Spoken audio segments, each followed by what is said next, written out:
এক ব্যক্তি 10 বছরের বেশি প্রধানমন্ত্রী নয়, দলগুলো একমত। এদিকে অবশেষে জানা গেল জামায়াতের সমাবেশে খরচের পরিমাণ। জানাবো পিআর পদ্ধতি সম্ভাবনা না সংকট। জানিয়ে দিব জুলাই সনদ নিয়ে সুখবর দিলেন আলী রিয়াজ। এবং সর্বশেষ জানাবো অন্তর্বর্তী সরকারের ওপর ক্ষোভ ঝাড়লেন শাহরিজ আলম। শুনছিলেন সংবাদ শিরোনাম, এবারে বিস্তারিত। এক ব্যক্তি 10 বছরের বেশি প্রধানমন্ত্রী নয়, দলগুলো একমত। এক ব্যক্তি জীবনে 10 বছর প্রধানমন্ত্রী পদে থাকতে পারবেন এবং স্বাধীন পুলিশ কমিশন গঠনে একমত হয়েছে রাজনৈতিক দলগুলো।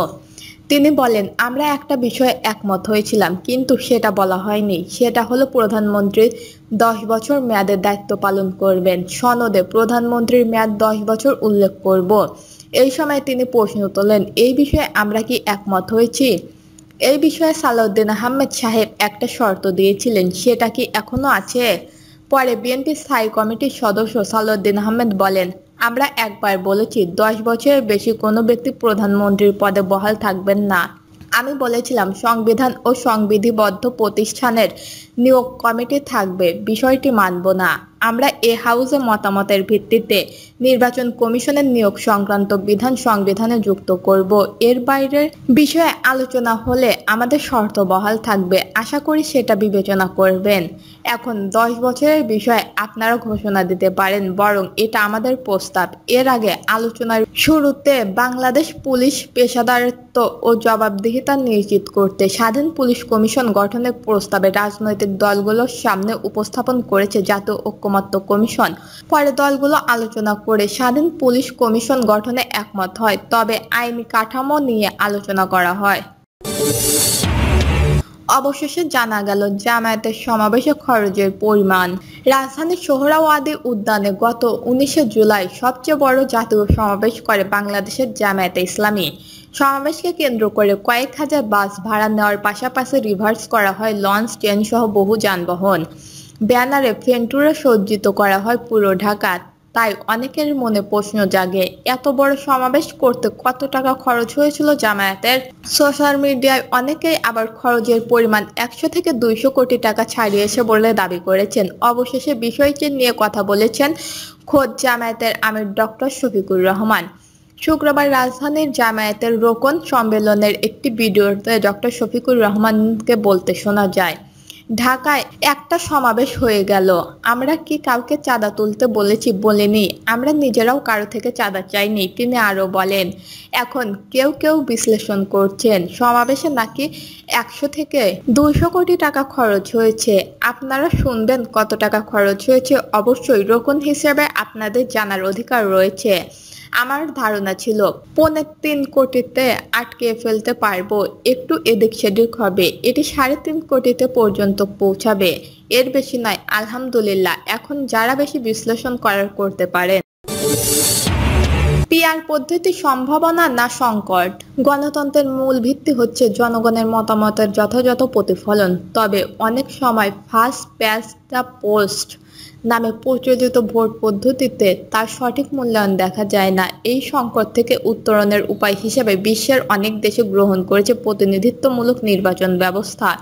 ঠিক এই পিআর পদ্ধতিতে নির্বাচন বাংলাদেশের সাম্প্রতিক রাজনৈতিক অন্যতম আলোচনার বিষয়।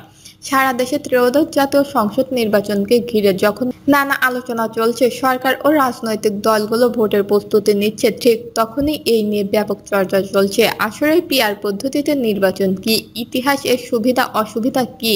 এ পদ্ধতিতে নির্বাচন হওয়ার দেশগুলোর অভিজ্ঞতা কেমন? উন্নয়নশীল দেশের জন্য এটি ভালো কিনা? পিআর পদ্ধতি কি? পিআর হলো এমন একটা নির্বাচনী পদ্ধতি যেখানে একটি দল বা প্রার্থী যে পরিমাণ ভোট পান সে অনুপাতে সংসদ বা আইনসভার আসন পান।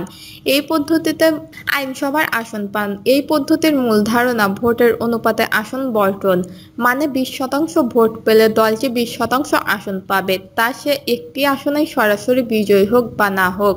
এই পদ্ধতিতে সাধারণ মাল্টি মেম্বার কনস্টিটুয়েন্সি ও দলভিত্তিক ভোটের গুরুত্বপূর্ণ ভূমিকা পালন করে। ইতিহাস পিয়ারের ধারণা উদ্ভব হয় 1830-এর দশকে ফ্রান্স, ইংল্যান্ড যখন সমাজের ছোট দল ও সংখ্যালঘুদের পর্যাপ্ত রাজনৈতিক প্রতিনিধিত্ব না পাওয়ার বিরুদ্ধে এক ধরনের আন্দোলন শুরু হয়। তবে আধুনিকভাবে প্রথমবারের মতো পিয়ার পদ্ধতি চালু হয় বেলজিয়ামে 1899 সালে।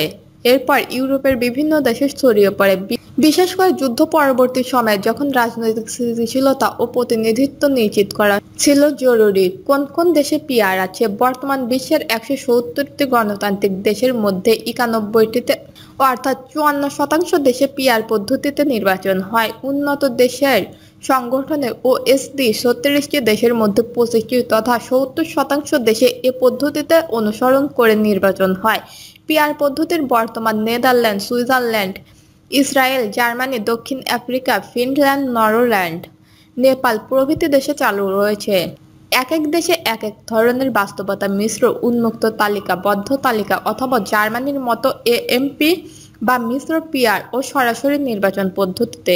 বৈশিষ্ট্য: পিয়ার পদ্ধতির প্রধান বৈশিষ্ট্যের মধ্যে অন্যতম হল ভোটের হার অনুযায়ী আসন বণ্টন হয়, মাল্টি মেম্বার কনস্টিটিউয়েন্সি থাকে, দলভিত্তিক তালিকা ভোটাররা বেছে নেয়, ছোট দলগুলোও সুযোগ পায় সংসদে প্রবেশের, তবে ভোটার ও প্রার্থীদের সরাসরি সম্পর্ক তুলনামূলক দুর্বল হয়।